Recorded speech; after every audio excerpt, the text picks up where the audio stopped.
او ډیر مهربانه بادشاه دی. د دې خپلو بندګانو سره ډیره زیاته مینه محبت لري.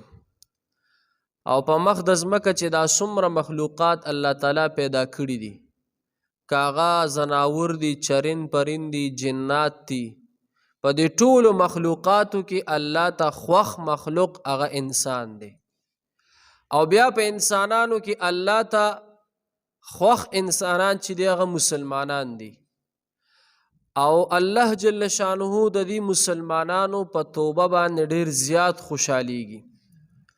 په مخ د ځمکه باندې چې څومره انسانان دي، نو موږ او تاسو ټول کمزوري یو، ګناه خطا به موږ او تاسو نه کیږي، ولیکن په دې ګناه خطا باندې به بیا کلک ودرېږو نه. د دې موږ او تاسو ته الله تعالی یو طریقه ښودلې ده. په احادیثو کې رسول الله مبارک یو طریقه ښودلې ده چې د دې ګناه خطا د ختمېدو دپاره او د آخرت د سزا نه د بچ کېدو دپاره څه دي، په دنیا کې د خپل ځان صفا کول پکار دي. حدیث مبارک کې راځي، رسول الله مبارک فرمایي وی کله چې مؤمن مسلمان بنده ګناه خطا وکي، وی یو فرشته الله راولیږي او وی د دې سړي په دې زړه باندې څه دی، یو تور ټاکې ولګي. او چې کله دا مؤمن مسلمان بنده د دې ګناه نه توبه وباسي، نو هغه تور ټاکې څه دی هغه میټو کی. خو که دی توبه ونه باسي د ګناه نه، نو هغه تور ټاکې څه دی هغه لا موجود وي، نو دی سبا له د ګناه د پاسه بله ګناه وکي، نو بیا د ګناه د پاسه بله ګناه وکي. رسول الله مبارک فرمایي وي دا د دې ګناه هغه تور ټاکې نه دی، ویل دا څه دی دا ورو زیات شي او د ده دا زړه دا زنګ ونیسي زنګ. نو حدیث شریف کې راځي چې کله دا زړه زنګ ونیسي، ویل په ده باندې بیا حق خبره نه لګي، په ده باندې بیا د قرآن خبره صحیح نه لګي، په ده باندې بیا د الله تعالی د دین د دعوت خبره بیا صحیح نه لګي. د ده بیا په جماعت کې زړه تنګ وي، د ده بیا په دینی مجلس کې زړه تنګ وي، ولې هلته پې د ګناه خباست زیات دی. خدای دې موږ تاسو ټول د ګناه د خباست نه بچ وساتي. بل حدیث مبارک کې راځي وی الله جل شانه د مؤمن مسلمان بنده په توبه باندې ډیر زیات خوشحالیږي، ډیر زیات په خوشحالیږي. لکه په مثال کې رسول الله مبارک صحابه ته یو مثال ورکوي، په حدیث کې دا موجود دی، بخاری شریف کې دا شته دی. وی الله تعالی دومره خوشحالیږي، دومره خوشحالیږي د انسان په توبه باندې چې په مثال کې رسول الله مبارک وی چې یو سړی په سفر باندې روان وي او د هغه سره څه دی د سفر دپاره یو اس موجود وي، او هغه په هغه اس د پاسه خپله بستره خپل خوراک څښاک تړلی وي، او دی په یو ځنګل کې دمه کوي، څه کوي لکه دمه کوي، او اس یې مدرولی وي دیم دمه کوي، او د ده نه یکدم دا اس سر دا منډه کي دا تې روک شي، دا تې څه دی لکه روک شي. نو وایي دا سړی به خفه وي که به خوشحالي؟ تاسو نه تپوس کوم، خفه به وي که نه؟ ولې به خفه وي؟ د دې د وجې نه به خفه وي چې زما خو کوم خوراک څښاک، زما چې کومه بستره وه، زما چې کوم د سفر کومه سورلي وه خو ما نه روکه شوه. نو حضور علیه السلام صحابو ته وی دا سړی ډېر وګرځي په دې اس پسې، دا سړی ډېر وګرځي په دې سورلی پسې او پیدا نشي. وی اخر کې راشي د یو اونې سوري لاندې کینی او د ډېر ستړیوالي د لاسه دله خوب ورشي. دا په بخاري کې دا موجود دی جي، وی دله خوب ورشي. نو وی چې دله خوب ورشي وی دی اوده شي، وی چې دی څنګه د خوب نه بیدار شي، وی هغه د ده هغه سورلي د ده هغه اس د ده سره خوا کې ولاړ وي، وی دی ډېر زیات خوشحاله شي، خوشحالیږي به خامخا به خوشحالیږي. وی چې ده ته څومره خوشحالي موجود شي که نه، دی چې څومره خوشحاله شي، وی د ډېر خوشحالۍ نه د ده د خولې نه یو الفاظ وخیږي، او د ډېر خوشحالۍ نه قصدن دی داسې نه وي، د ډېر خوشحالۍ نه وی یا الله ته مې بنده وي زه دې رب یم، ډېر خوشحالۍ نه وي. نو الله جل شانه د دې نه هم څه دی زیات د دې مؤمن مسلمان بنده په توبه باندې خوشحالیږي. ګورې خبره پوه شوې؟ توبه ویستل پکار دي، استغفار کول پکار دي. رسول الله مبارک فرمایي، مسلم شریف کې حدیث دی، وی چې کله مؤمن مسلمان بنده توبه وباسي، التائب من الذنب کمن لا ذنب له.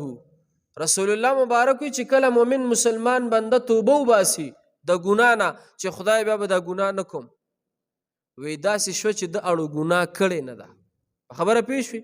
بل حدیث کې راځي رسول الله مبارک وی اے مؤمنانو تاسو روزانه الله ته سدي توبه استغفار کوي. په خپل رسول الله مبارک وی زه په ورځ کې الله ته 100 پیرې سد استغفار کوم. یو روایت کې 100 بلکې 70 مرتبه دی. وی زه په خپل رسول الله مبارک وی زه په خپل الله ته سد 100 پیرې استغفار کوم. نو تاسو لم سدي په کار دي. موږ تاسو ټول ګناهګار یو، خطاکار یو. موږ تاسو ټول ګناهګار یو، موږ تاسو ټول خطاکار یو. او رسول الله مبارک وی چې بهترین خطاکار هغه دی، ښه ګناهګار هغه دی چې د خپل ګناه نه توبه وباسي. څه وباسي؟ لکه توبه وباسي. موږ خلک توبه نه وباسو. توبه څوک نه وباسي. ګناه وکړي، ګناه به کوي او ګناه ته به ګناه نه وي. دا ګوره ډېر لوی جرم دی. ګناه به کوي او ګناه ته څه دی لکه ګناه نه وي. دا ډېر لوی جرم دی.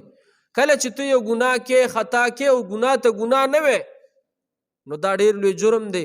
د الله په نسبت باندې ته د الله د رحمت نه څه ډېر لري، تا ته بیا توبې توفیق هم نه نصیب کیږي. بل حدیث شریف کې راځي رسول الله مبارک فرمایي، مفهوم داسې د حدیث شریف وی چې کله دا مؤمن مسلمان بنده ګناه وکي، خطا وکي او دی بیا د ګناه نه پس دی توبه وباسي، توبه وباسي چې خدای با زما توبه ده بیا به نه کوم، وی الله تعالی د فرشتو نه دا ګناه سره دا ایره کی. دا ته الله ایره کی د فرشتو نه. دا د الله مهرباني، دا الله رحم کرم، دا الله هغه احسان په مونږ او تاسو باندې چې د فرشتو نه څه دي زمونږ او تاسو هغه ګناه دا ایره کی. واوره جی د توبې دپاره څه دی ګوره یو څو شرطونه دي، درې شرطونه دي. څونه لکه درې. دا به ګوره یاد ساتو. صرف توبه نه ده. زموږ د مولوي صاحب خبره وي د ځان نه به توبټت په ځان نه جوړو. څه شی لکه توبټت. توبټت پېژنې؟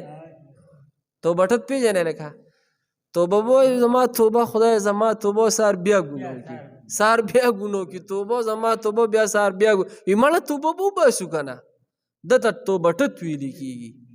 دا به رضان نه جوړو. د توبې لپاره درې شرایط دي. څونه لګه؟ درې شرایط دي. یو شرط د توبې لپاره دا دی چې مکمل به د ګناه نه سره مکمل چې تک م ګناه کې مکمل به د هغې نه سره د زړه صبر کی. په خبره پیښ وي.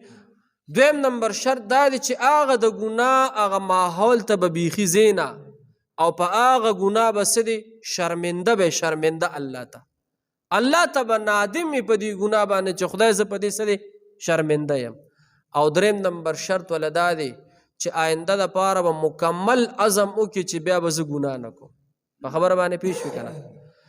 او بل یو روایت کې راځي چې د ګناه دپاره یو شرط دا دی چې چیرته د ګناه تعلق صرف د الله او د بنده سره وي نو بیا به د هغې بنده سره چې مثال تا سره په یو ګناه کې یو بنده شاملي، خدای مکه اغلا ده او په اغلا کې تا سره بل بنده شامل دی نو د هغه سره به هم څه دی مکمل قطع تعلق به وکړي. یعنی د ګناه هغه ځای ته به څه دی لکه مکمل به نه ځي. نو حضور علیه السلام ته الله تعالی دې آیتونو کې وایي وهو الذي يقبل التوبة عن عباده. الله هغه ذات ته چې قبلوي لکه څه شي توبې. الله هغه ذات ته چې قبلوي توبې. هلکه د توبې ټیم شته ګورې ښه د توبې ټیم شته. استغفار کول پکار دي. یا الله توبه استغفر الله. حدیث کې راځي چې کله د انور د مغرب د طرف نه روخیږي که نه او د دې اسمان دی منځ له راشي دنیا دی منځ له به بیا به توبې دروازه بند شي. اوس د توبې دروازه کولو ده.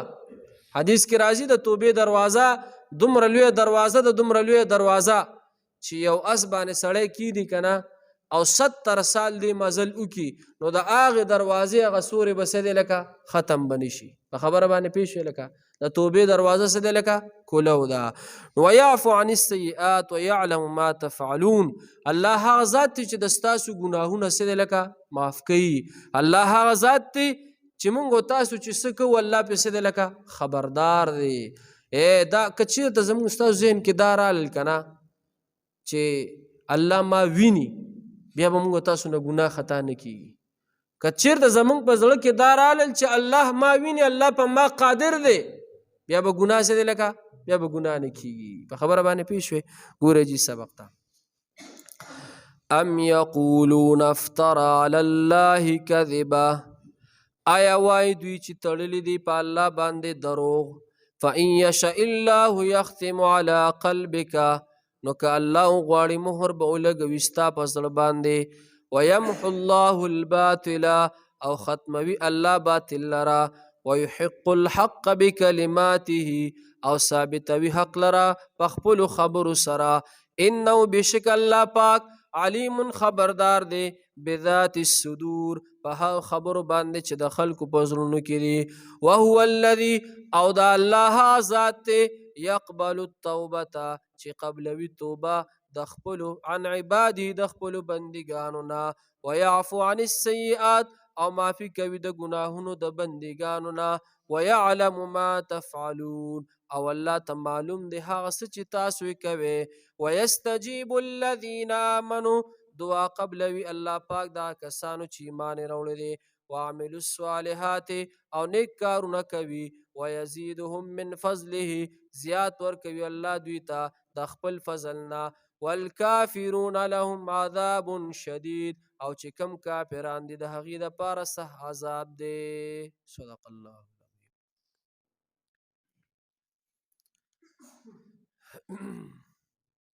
الحمد لله رب العالمين، والعاقبة للمتقين، والصلاة والسلام على أشرف الأنبياء والمرسلين، وعلى آله الطيبين وعلى آله وأصحابه أجمعين. يا رب لك الحمد كما ينبغي لجلال وجهك وعظيم سلطانك. يا أرحم الراحمين، يا أرحم الراحمين، يا مالك الملك ذو الجلال والإكرام، بيدك الخير إنك على كل شيء قدير. یا الله مونږ چې سویل که زمونږ نه څه کمی شوي، یا الله ته مونږ ټول معاف کړې. یا الله زمونږ د ټولو ګناهونه معاف کړې. یا الله زمونږ د ټولو د مور او پلار ګناهونه معاف کړې. یا الله د ټول امت مسلمه ګناهونه معاف کړې. یا الله دا درس د خپل رضا سبب وګرځې. یا الله د خپل رضا سبب یې وګرځې. خالق العزاله دا چې کوم حاضرین ملګري دي، یا الله که کشران دي مشران دي، د ټولو زندګۍ کې برکت کې. د چا کورونو کې بیماری دی، خدای بیماری ختمې کې. چا څه پریشانۍ ختمې کې. یا الله دا چې کم تبلیغي جماعت والا ملګر راغلي، د سن نه راغلي، د ډېر لرې ځای نه راغلي، یا الله د دې د کورونو حفاظت وکړي، د دې د بچو حفاظت وکړي، د دې د مالونو د کاروبارونو حفاظت وکړي. یا الله د دې د راتګ زمونږ د کلي علاقې دپاره د خیر ذریعه وګرځې، د خیر ذریعه وګرځې، د برکت ذریعه وګرځې، د رحمت ذریعه وګرځې. خدای پاکه مونږ ټولو نه راضي شي. یا الله زمونږ د ټولو په حال باندې رحم وکړي. یا الله زمونږ د ټولو نه راضي شي. د حاضرین چې کم ملګري دي، خدای د چا چې په زړونو کې کم شرعي حاجات دي، د چا چې په زړونو کې کم شرعي حاجات دي، خدای د قرآن د خاطر برابر کړي. یا الله زمونږ د ټولو پریشانۍ ختمې کړي. یا الله زمونږ د ټولو حامی او ناصر شي. یا الله زمونږ د ټولو مددگار شي. خدای چاته محتاج مکړي. یا الله چاته محتاج مکړي. خدای چاته محتاج مکړي. یا الله پریشانۍ هم ختمې کړي. یا الله پریشانۍ هم ختمې کړي. وصلی الله تعالی علی خیر خلقه ونور عرشه محمد و آله و اصحابه اجمعین برحمتک.